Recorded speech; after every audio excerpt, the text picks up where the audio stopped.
Are we live? Hi everyone, thanks for joining our stream. We're going to be talking a little bit about the EB-1A Strong Profile Building course today. So we can open it up for questions and anything EB-1A related at the end here. But I wanted to get everyone on because we're about to launch our next cohort. It's mostly full, but we have a couple of slots open if anyone wants to join. The EB-1A Strong program is a 6-week program where you are part of a group of people. We walk through what profile building is. We help you figure out how to do a profile building plan.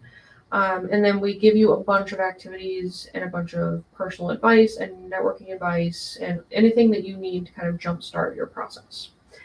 The program is really good for people who have somewhat of a legitimate claim to EB-1A already, right? Where the anchor criterion is not something that they really need to work on or build, but that they genuinely do have deep expertise in a particular area, or have made a significant contribution that has majorly impacted their industry or their field. But they need some guidance on actually rounding out their profile and getting the 3 criteria to be checked off the list for USCIS. A lot of times this is for senior level professionals. It's not always for senior level professionals because you can be a junior or a mid-career professional and still have made some important contributions. But we do have a lot of senior level people in our cohort because they are able to build the profiles pretty quickly.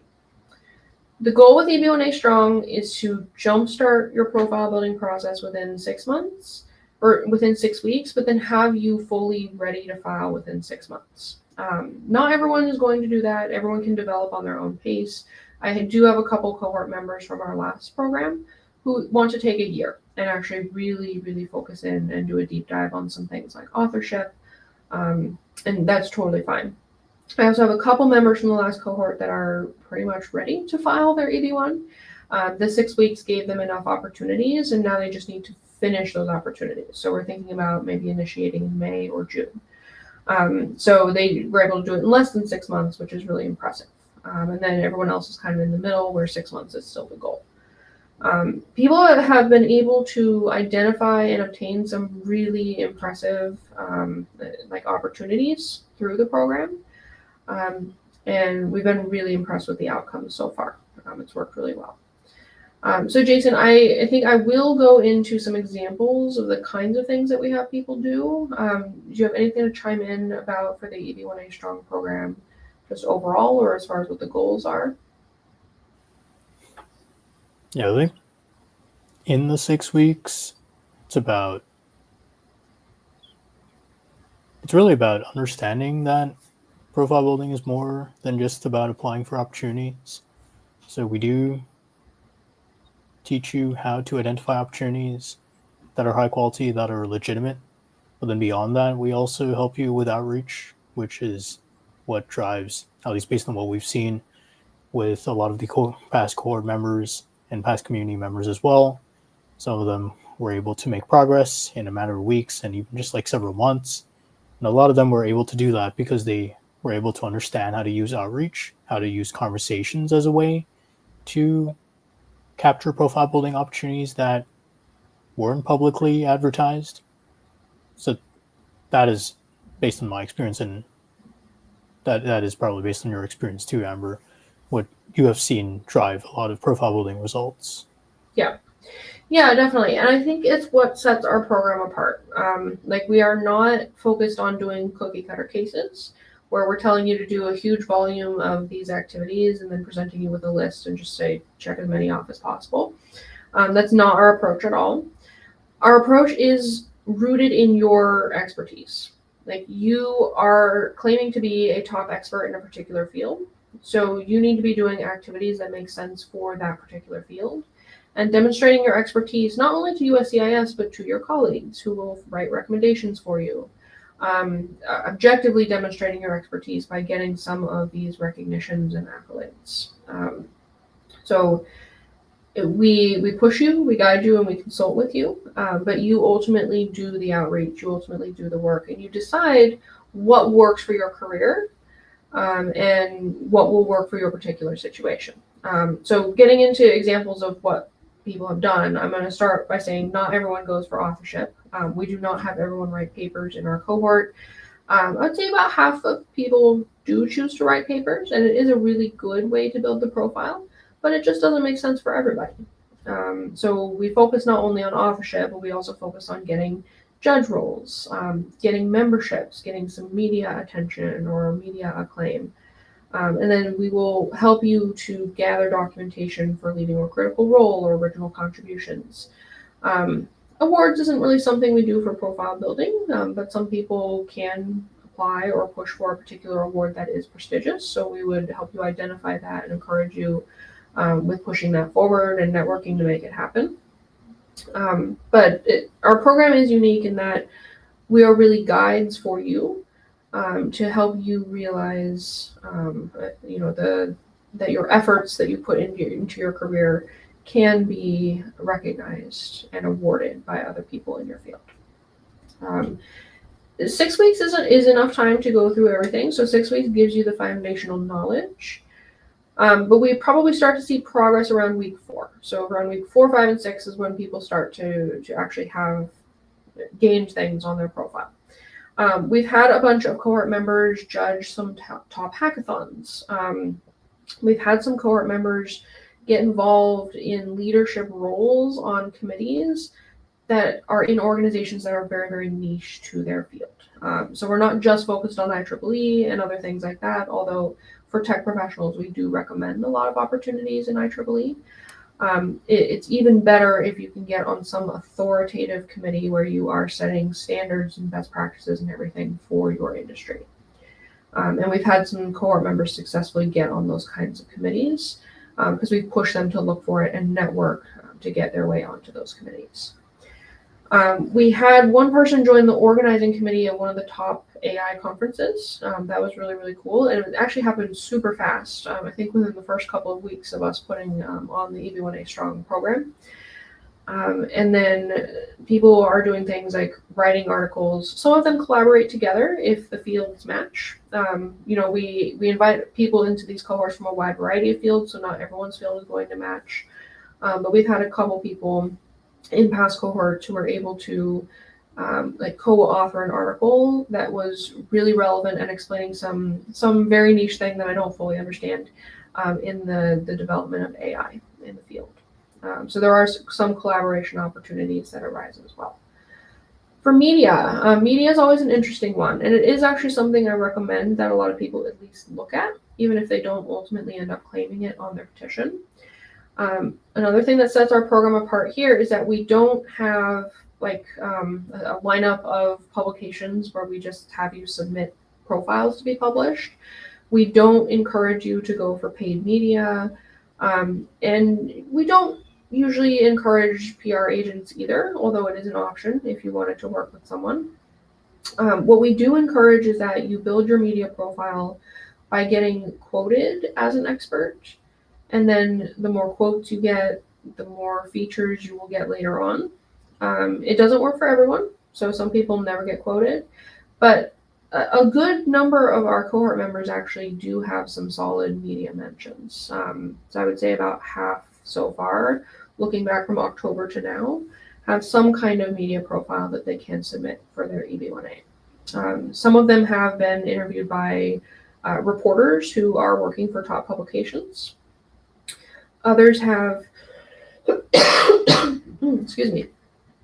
Others have been able to submit responses to prompts through forums like Quoted and Harrow, and those responses to the prompts have then been quoted, even though they haven't themselves been interviewed, because they had some interesting tidbits and information for the article. Other people have actually had video interviews, so they've been interviewed on various television channels and things like that. Because they have the relevant expertise. So it's been really good. There's lots of interesting opportunities, and we're always finding new and different things. When you build your profile with EB-1A Strong, it is a custom profile that is specific to you. There really isn't any copying or identical work being done by any of our cohort members. Like some collaboration here and there, maybe some similar opportunities here and there, but every profile looks very, very different.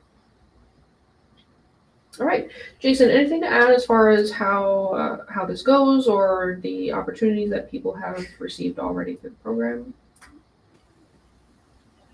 just a couple more examples. Someone was able to land several different speaking opportunities in 6 weeks, and he was able to do that because he really put out the volume required for outreach and was spending like 2-3 hours every single day just writing messages to top industry professionals, people who were organizing conferences, and just by doing that alone, he was able to get considered for conferences that didn't even have open calls for speakers.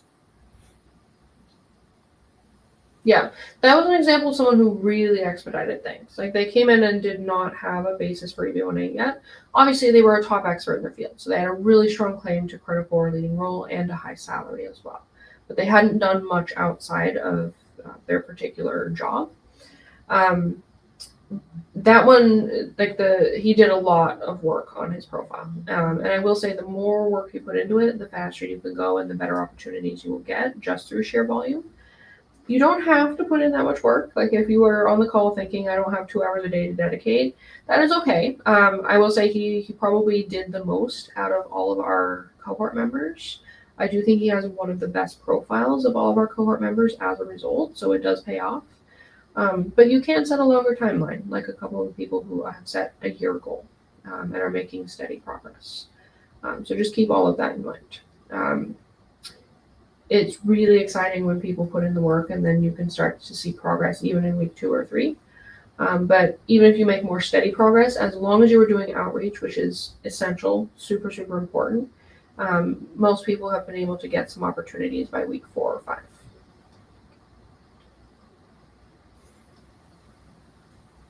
And a lot of what we do through EB-1 Stay Strong is coaching you through the outreach. Jason is really great at that. So he does the outreach sessions while I do the mini profile review sessions. So you will get both the plan and the practical advice. You'll get the legal perspective and the career building advice as well. So it's been a good program so far. I will just mention that we changed it up multiple times, the format, because we're experimenting with what works for people. So from October to December, we had a looser format, but some really good cohort members who are still active in the community. And then we just finished our 6-week cohort with a more formal program and plan. Made a couple of changes, but it's mostly ready to go. The 6-week program has worked really, really well for most people. All right. Yes. So something else that we think I've been able to do across the different cohort, different community and then cohort, is save people a lot of time because we were able to vet the opportunities that they were bringing to us, so they didn't spend, say, months on something that wouldn't have helped anyways. That's something we see all the time with profile building. People do like 30 judging opportunities, try to write like 20 journal articles, which takes a long time. Mm-hmm. Or they go for opportunities that don't really help at all, like publishing in very low quality journals. Or even like engaging senior membership. Like that's a big one. I think a lot of people are waiting for IEEE senior membership to come through. And it's not going to help the EB-1A case. So it's a lot of that kind of stuff. Yeah, I also see people spend like months on fellowship applications instead of doing more of the more accessible opportunities, like going to like a local chapter event and then trying to meet people who are working on publications for articles, and then or like people who are chairing conferences. Instead of doing that, which will probably just take like 1 to 2 hours of your week, they spend like months preparing for like a bunch of fellowships. Mm-hmm. And they also like hire people to help them like review the applications, and then they takes like a year just to hear back. Mm-hmm. And even then it's just a fellowship that, because they've heard of, has probably like, not every fellowship is like this, of course, but the ones I'm seeing, it's like literally everyone is trying to go for them. Yeah, and if everyone's trying to go for something, eventually USCIS is going to see it as lower value, almost inevitably. Like a lot of the fellowship applications right now are still good for EB-1A. They have good bylaws, they have a good group of people that are clearly qualified, but a fellowship isn't going to be the defining winning factor of the case. So if all of your time is going into that, instead of into the things that are more accessible with lower time commitment, that are actually going to drive it forward and increase chances of approval, like getting this evaluated is very valuable, I think, in saving time, resources, and doing things that actually matter for your career. Like the fellowships might be a nice thing to list on your resume, but they're not really advancing your career. And most of them are not that prestigious. And USCIS kind of knows that. It can be a good accolade, it can be something that helps the case, but it's not a defining feature. So there are a bunch of questions in the chat. Letter recommendation sign should be with ink only. Digital allowed? There's no rules. USCIS, I think, prefers ink, but they haven't ever announced an official policy on it. So digitally signed letters are something that I will submit, and so far they haven't really been questioned.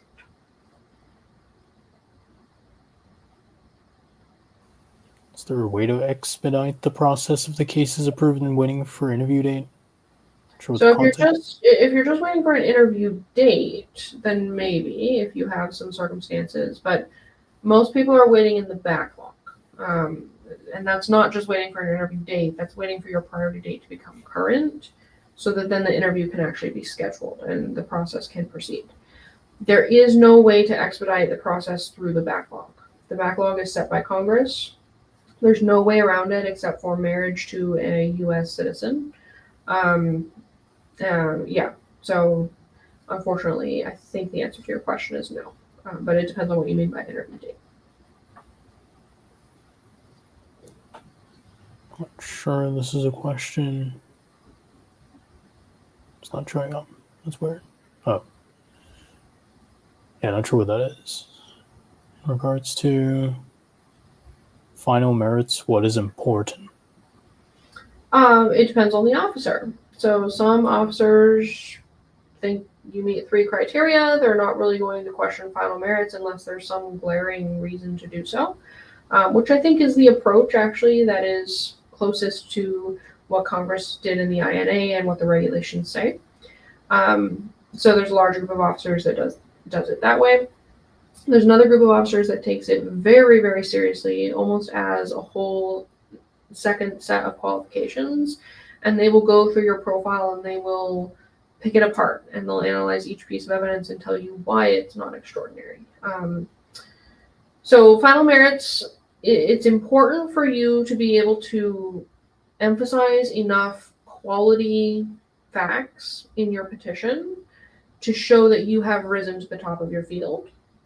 If you do a good job of doing that, backed up with some expert testimony and some objective evidence on the record, you should prevail on final merits. Not always, because some officers are really, really strict about it, but for the most part, you will. For final merits, don't put in emphasis of all of the lesser evidence that you didn't submit under the criteria. You don't need to present all of your evidence. Saying that you judged a high school competition in final merits does not do you any favors. Emphasize the strongest points of your case when you're making the final merits argument. That's very, very important. Can I reach out to any of you for an O-1A visa profile review? So since the O-1 is employer sponsored, we can't really be assured that we're talking to the person who's responsible for the case when we do the assessments. I mean, if you want to submit an EB-1A assessment, we can do it kind of that way, but we don't assess separately for the O-1A visa. I would recommend scheduling a consultation if you want to talk through the O-1, but make sure you're also talking to your employer because it does need to be employer sponsored. So they need to be on board with the whole process. They need to be on board with you getting your profile assessed, talking to your own personal attorney, and so on and so forth.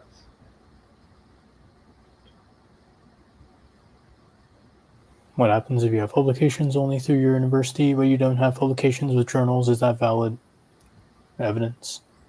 So I'm not quite sure what it means when you say through the university. If it's on the university's website, it's probably not going to be considered a scholarly work.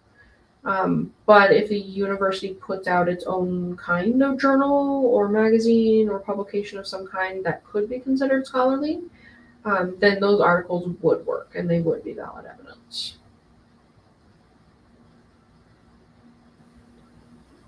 Does an outstanding young engineer award in an organization help with EB-1A? Not usually. Anything that says young professional, emerging professional, anything that kind of hints that the award is really only accessible to early career professionals will prevent USCIS from considering it. Now, technically, they are supposed to consider them. It's not something that's zero chance of being approved or anything like that. But keep in mind that when USCIS is looking at the awards criteria, they want to know that you are at the top of your field. So they want to know that you're being measured among all of the top professionals, most of whom are going to be really, really senior. So I wouldn't count on this winning you the award criteria. It might work. There might be an argument depending on how the award is structured and set up. But it's not as good as a lot of young professionals think it is. There's a lot that USCIS can do to question it.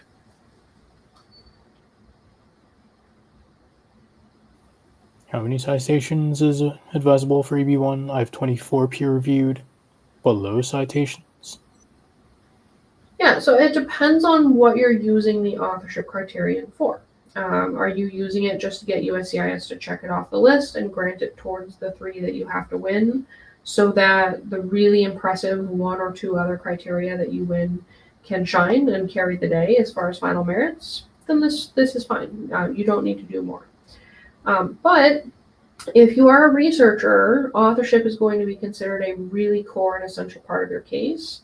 So you usually need a lot more publications and a lot more citations in order for USCIS to take it seriously. Because in that case, if you are a researcher, the authorship is going to be a core of the case. Like you really need to show that that part is extraordinary. It's not just going to be a checklist item for you.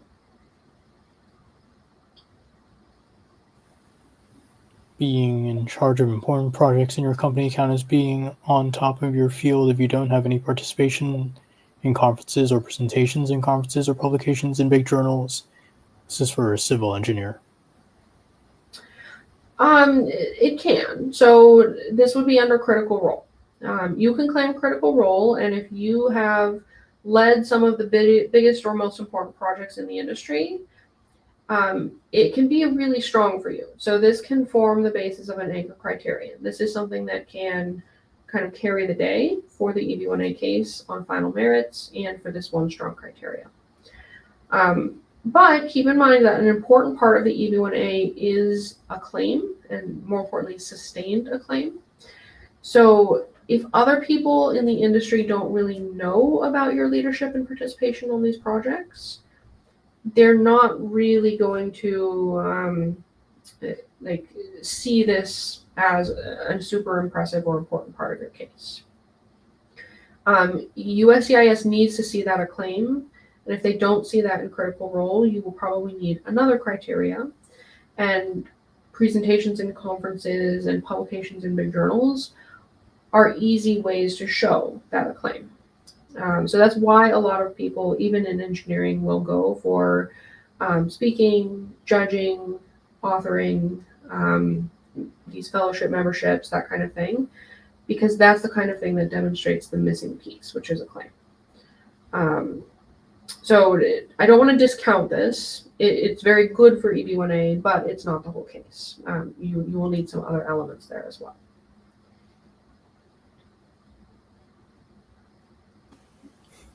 So I don't see any other questions.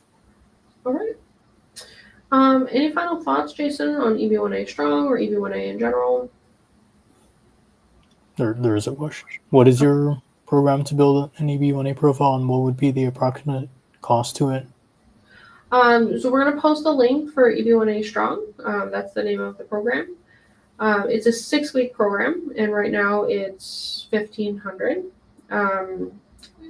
It depends though on what all of the elements you're doing are. So I don't generally recommend going for a bunch of paid opportunities or anything like that. But we will want to set out with you as part of the program what your timeline looks like, and what the overall program time will be as you round out your profile and finish the opportunities that we recommend during the 6-week program.